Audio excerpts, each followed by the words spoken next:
Are you really one of the elect? What the Bible actually says might surprise you. There's a mystery in the Bible that stirs debate, devotion, and doubt. It's a title whispered with reverence and fear, the elect. But what if everything you assumed about it is wrong? Take the elect quiz. Link in the description.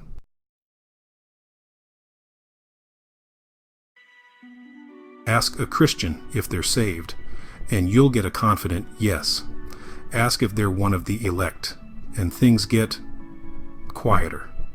The term elect has carried centuries of tension. For some, it's comforting. For others, confusing. For many, it's a theological minefield. But what does the Bible actually mean when it calls someone elect? Is it about salvation, privilege, spiritual elitism, or something far more profound? Let's unravel the biblical evidence, using a theological lens and lateral thinking to uncover the purpose, principle, and divine insight behind God's election. We'll apply the SCQA framework, situation, context, questions, and answers, to the major election passages and break them down using first principles thinking. By the end, we'll see how every clue leads us back to Jesus and what that means for your life right now.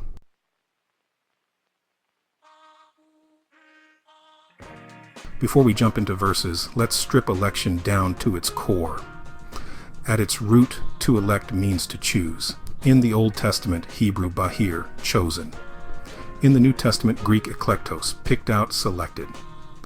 But biblical election is never random or arbitrary.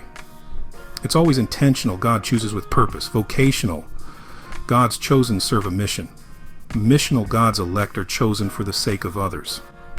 So biblical election is less about being special and more about being set apart to serve. Let's keep that in mind as we walk through Scripture's use of the elect.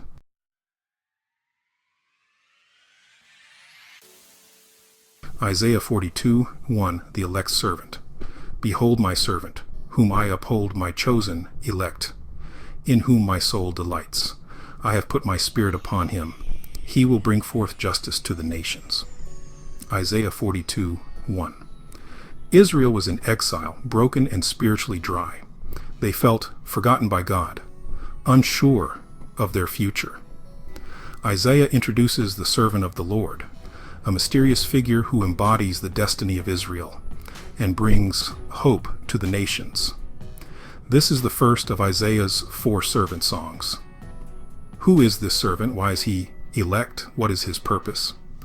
While this servant could be interpreted as Israel collectively, Matthew 12-18 directly quotes this passage and applies it to Jesus Christ. Jesus is the elect one, the embodiment of all God's purposes. He's not elected to escape suffering, but to enter it, to bear injustice, and to bring healing. Election means being chosen for redemptive service, not spiritual status. Jesus' election was for crucifixion before exaltation. That changes everything.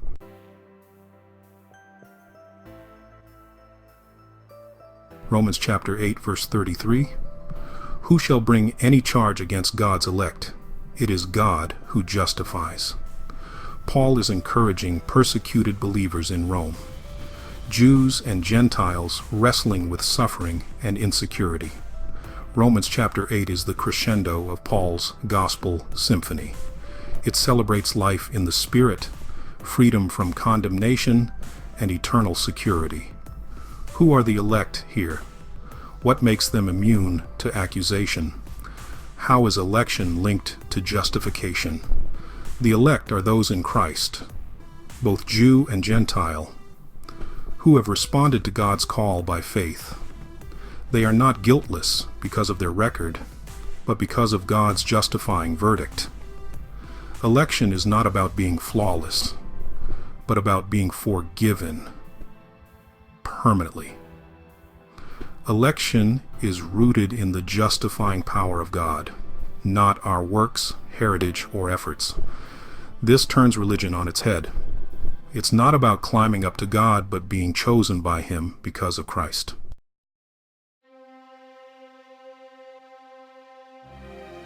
Matthew chapter 24, verse 22.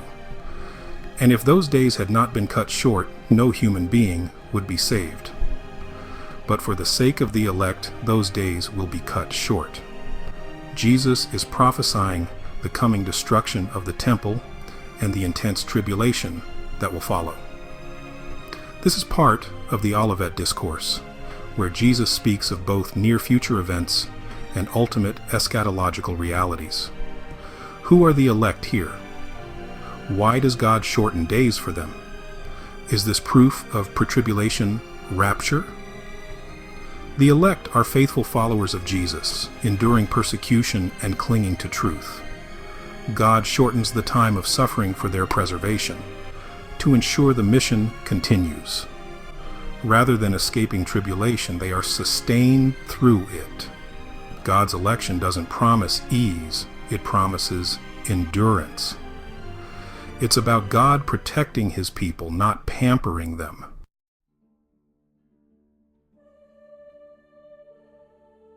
Let's not miss this. Jesus is the elect one.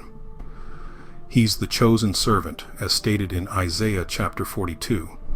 He's the basis for our election, as noted in Ephesians chapter 1, verse 4.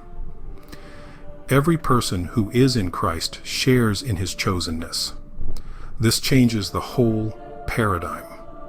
Election is not God's cosmic favoritism. It's God's redemptive invitation. To be elect is to be caught up in Christ's mission, love, and purpose.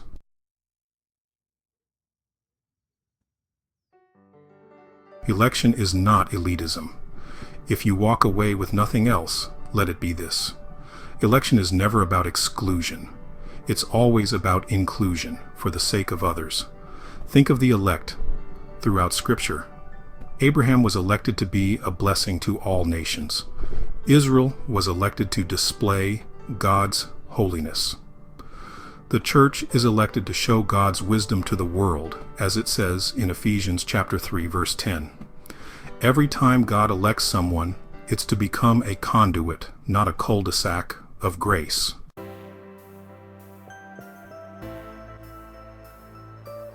Jesus plus election equals identity plus mission. Even as He chose us in Him before the foundation of the world, as we read in Ephesians chapter 1, verse 4. This means your chosenness predates your birth. Your identity is not earned, it's received. Your election is not just to salvation, but to transformation and mission. Your life has divine fingerprints all over it. You were chosen with a purpose, shaped by grace, and sent with power.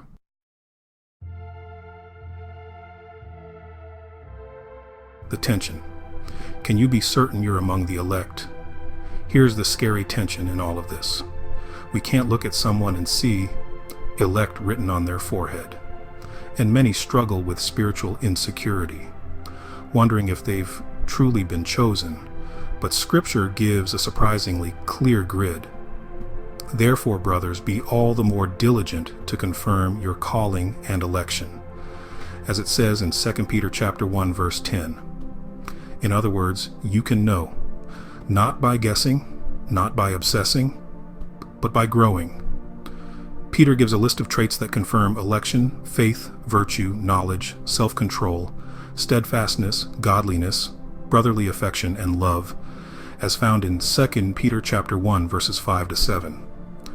Where these are increasing, election is evident.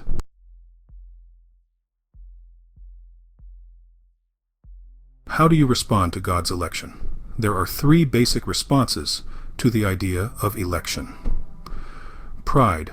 I'm chosen. That makes me better. Wrong. Panic. What if I'm not chosen? Unnecessary. Participation. I'm chosen in Christ to live out His mission. Biblical. You don't have to live in fear or arrogance. You're invited to live in Christ-centered confidence.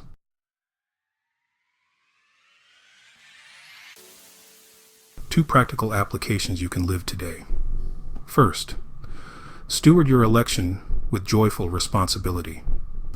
Ask God, what did you choose me for today?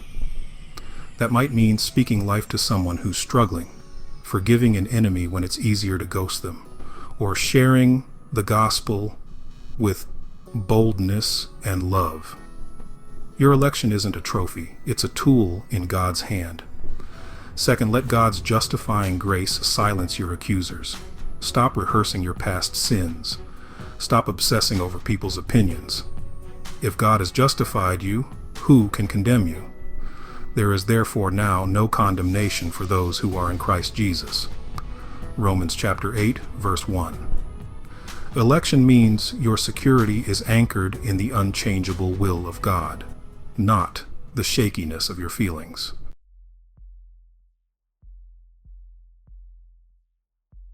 In summary, election points to Jesus. Every passage we explored lands on one truth: Jesus is the elect one. And if you are in him, you are chosen too. Isaiah chapter 42, verse 1 shows Jesus as the servant, chosen to heal the world. Romans chapter 8, verse 33 shows Jesus as our advocate, silencing every accusation. Matthew chapter 24, verse 22 shows Jesus as the shepherd, preserving his sheep through the storm. Your election isn't a theological theory. It's an invitation to relationship, mission, and unshakable identity in Christ.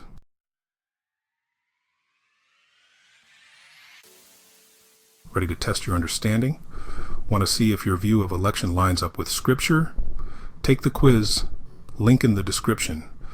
Discover how well you grasp the biblical clues, and be challenged to live your election with greater clarity and conviction.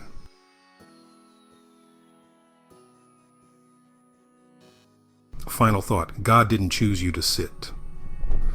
He chose you to stand, serve, suffer, and shine. You are not chosen from the world for escape. You are chosen for the world to bring Christ. Live like it. If you've gotten any value out of our time together, then smash that like button and don't forget to share and subscribe. Thank you for watching, and we'll see you next time.